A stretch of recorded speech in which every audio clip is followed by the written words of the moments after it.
Guys, हमने ये motor वेंड की थी। हाय। तो हेलो दोस्तों, ये हमारा है छत वाला पंखा बल्कि आधी उर्दू आधी सराइकी है। नाराज मत।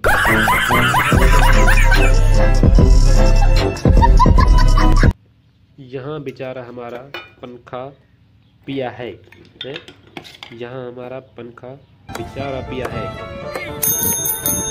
तो oh, no! खड़ा हुआ है कैसे कि बिजली नहीं है।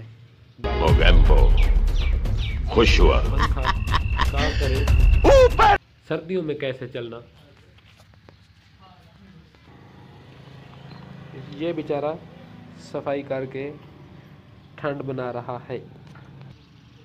ये मोटर बेचारी ठंड बना रही है, ठंड पर पड़ी हुई है। और ये शार्जो ये बेचारे राख हो गए। ये बेचारा कबाड़ खाना है। हाँ, तो मैं कह रहा था ये वॉशिंग मशीन की मोटर है, ये टोका मोटर का रूटर है, ऐसे फिरता है।